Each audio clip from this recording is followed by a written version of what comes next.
Kiev, Ukraine. Nearly 4 years into a grinding war against rebels armed by Russia, Ukraine's defense ministry proudly announced last month that it had improved its previously meager medical services for its wounded troops with the purchase and delivery of 100 new military ambulances. Not mentioned, however, was that many of the ambulances had already broken down, or that they had been sold to the military under a no-bid contract by an auto company owned by a senior official in charge of procurement for Ukraine's armed forces.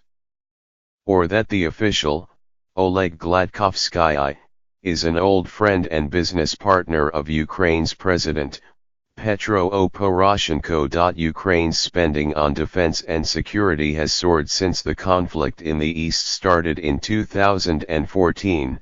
Rising from around 2.5% of its gross domestic product in 2013 to more than 5% this year, when it will total around $6 billion. This bonanza, which will push procurement spending in 2018 to more than $700 million, has enabled Ukraine to rebuild its dilapidated military and fight to a standstill pro-Russian rebels and their heavily armed Russian backers. But by pumping so much money through the hands of Ukrainian officials and businessmen, often the same people, the surge in military spending has also held back efforts to defeat the corruption and self-dealing that many see as Ukraine's most dangerous enemy. The problem has throttled the hopes raised in February 2014 by the ouster of Ukraine's notoriously corrupt, pro-Russian former president, Viktor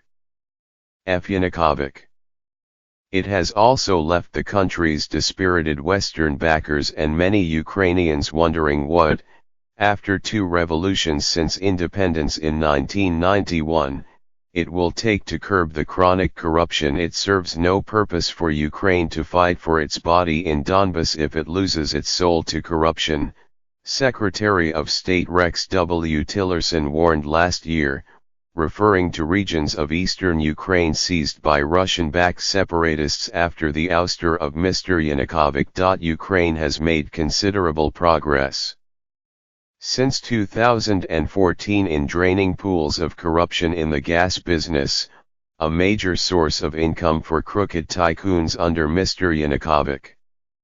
It has overhauled the state energy company, Naftogaz, and reduced the scope for corrupt gas deals by insiders by cutting its reliance on supplies from Russia's energy giant, Gazprom. Military spending, however, has opened up new vistas for opaque insider deals, sheltered from scrutiny by a cone of secrecy that covers the details of military spending. Corruption in the energy sector has been reduced, so some of the main avenues for corruption have moved to defense, said Olena Tragub, the Secretary General of the Independent Defense Anti-Corruption Committee, a research group funded by Western donors. While Mr. Gladkovsky acknowledged that the ambulance purchase did not involve an open tender for bids, there is no evidence that he tilted military contracts for ambulances and other vehicles toward his own company,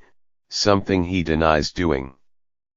But the appearance of a blatant conflict of interest is just one of many in a country where business and political power form a tangled skein of overlapping, opaque and often lucrative transactions. There is no proof that he influenced purchasing decisions, and there never will be.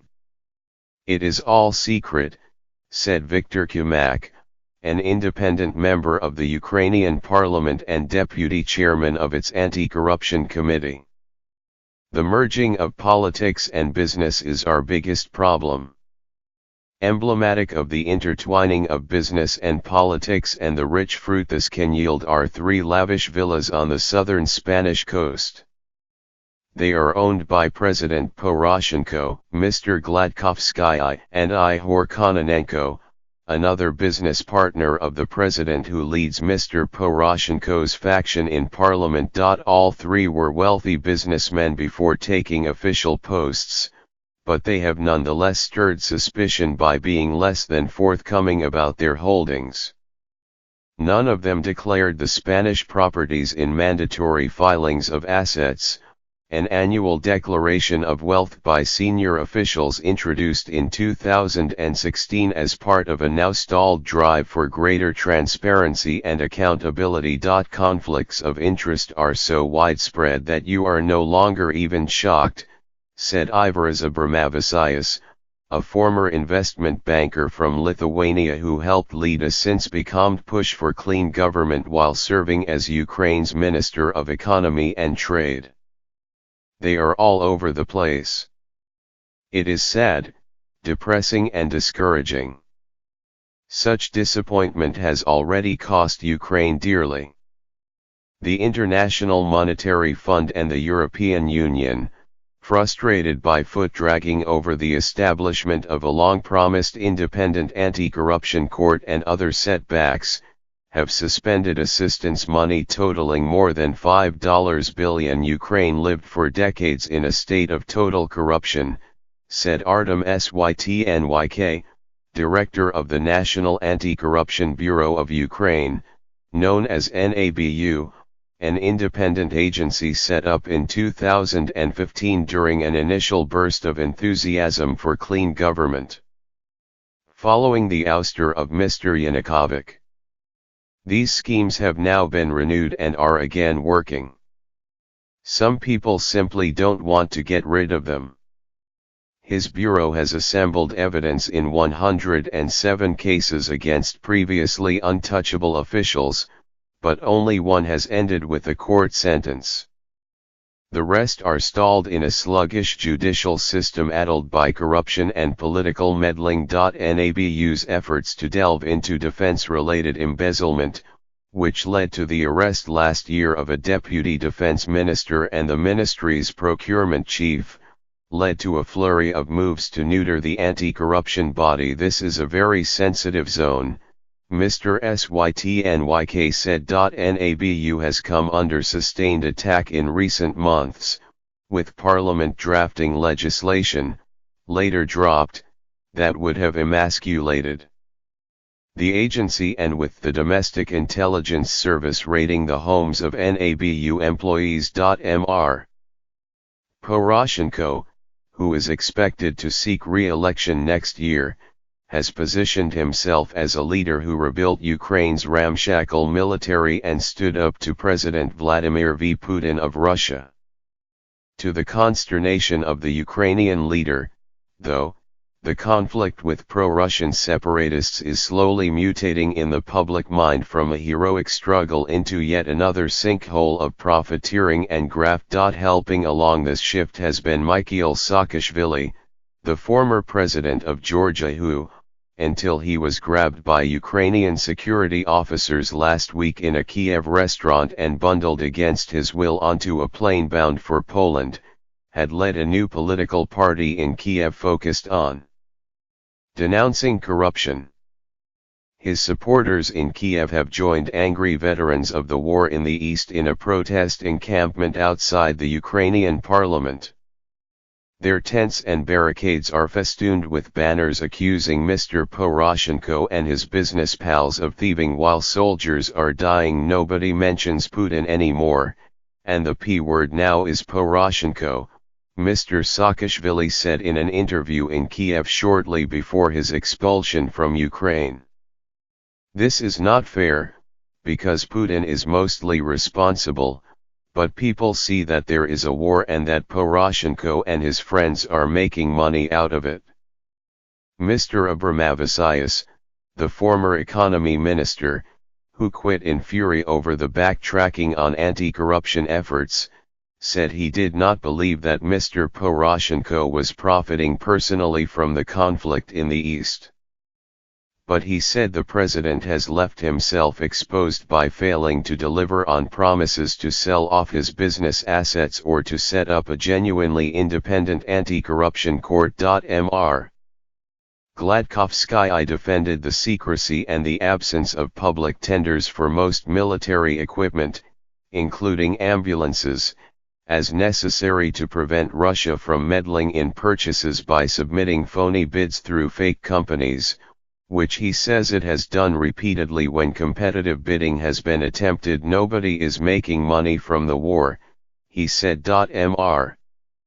Gladkovsky said that he had withdrawn from business decisions at his auto company, Bogdan Motors, and that his only knowledge of the ambulances came from visits to the front line, where he saw his vehicles and felt proud that Bogdan was assisting the war effort. Corruption, he added in an interview, is really very serious, but it is not connected with the system I am running.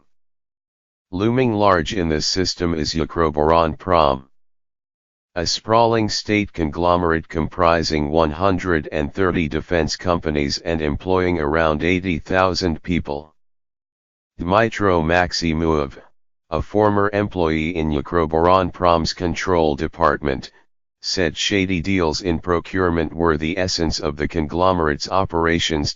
He recounted how a small screw-like piece of metal purchased by Ukroboronprom for an aircraft repair factory in Lviv had skyrocketed from $50 in early 2014 to nearly $4,000 a year later, after Ukroboronprom mysteriously shifted its business to an outside supplier. Mr.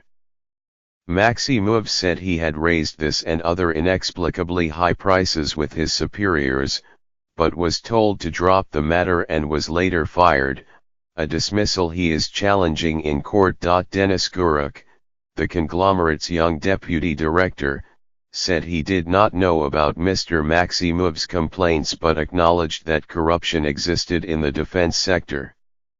He added that after years of systematic looting under Mr. Yanukovych, who he said set up Ukroboronprom in 2010 so as to centralize stealing, it is a miracle we can still do anything. It is a systemic problem for the whole country, not just one sector, he said. The system does not work, so people steal. This is why the Soviet Union collapsed. He said that Ukroboronprom had itself sent 200 reports to prosecutors about corruption in its ranks, but that only 2 of these had ended up in convictions and suspended sentences. The defense conglomerate last week announced, without explanation, the resignation of its Director General, Roman Romanov. Daria Kalaniuk, director of the Anti-Corruption Action Center, a non-governmental group in Kiev, said that transparency and accountability are national security issues that must be addressed if Ukraine is not only to create a functioning European-style democracy, but also to hold its own on the battlefield in the East. They would also help clarify why the military ambulances sold by Mr. Gladkovsky's auto company keep breaking down and why they were purchased in the first place. A report last year by the Independent Defense Anti-Corruption Committee said that each vehicle, whose chassis is Chinese-made, had cost the Ukrainian Defense Ministry $32,000. Much more than an ambulance imported from China would cost, and could carry only 800 pounds, far too little for a vehicle that would need a driver, armed guards, and medical staff. Valentina Varova, a volunteer who delivers supplies to troops in the East, said the ambulances were designed for urban roads, but in the military zone, there are no roads. She said that as many as 19 of the 50 vehicles so far delivered to the East were out of service. The Ministry of Defense, she added, recently decided to buy 100 more ambulances from Mr. Gladkovsky's auto company.